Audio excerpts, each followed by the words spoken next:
Hello VEDA, it is day 15, a memorable trip that I have taken.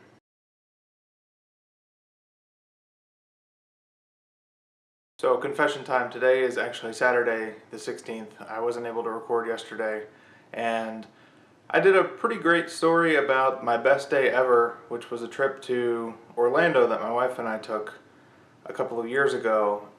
So I will put the link down there for that, and you can watch that if you want to hear about that. But I have something else to talk about today.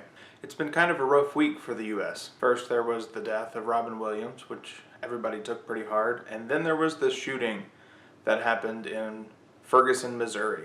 A police officer shot an unarmed teenager 10 times, which resulted in quite a bit of demonstration and even some rioting. From there, the St. Louis County Police Department came in and more or less declared martial law. That may sound like an extreme statement, however, they almost shut the city down, they kicked the media out, they had the airspace over the town closed so that media helicopters couldn't be there. They were firing gas canisters at peaceful protesters and media alike. The militarization of our police forces has been a problem for a while now. However, this is certainly the largest of this kind of demonstration that we have seen so far. The last big one that I can remember was in Boston after the Boston Marathon bombing. However, if you really want to split hairs, you could say that that situation was different. There was clearly an act of atrocity that was done, and they were trying to find the person responsible. And while I can understand that, there is no excuse for martial law to be declared in this country. However, in Ferguson, Missouri, it was a member of the very same police force who perpetrated the act of atrocity in this case. The police force who responded to quote-unquote keep the peace responded with $700,000 military vehicles called MRAPs. They responded with fully automatic assault rifles, and they responded with crowd control measures, both auditory and gas related. This is a scary scenario for anyone, but it's especially scary that it happened in this country. As I've said before, there are some terrible things that happened in Ferguson, especially with some of the people who were rioting. They burned down a gas station, there was a lot of property damage, there was a lot of theft. And that does need policing, yes. But what the police don't get to do is ask the media to leave. What the police don't get to do is to treat the people that they are supposed to be protecting as if they are somehow occupying or invading their own land. The media doesn't get special powers, however, they do get to act in public spaces as part of what they do. That's a constitutionally bound right that the media has. As I watched all of this happening on Thursday, I decided that I was going to go to Ferguson this weekend. However, late Thursday and all through Friday, things seemed to be different. Things seemed to be changing.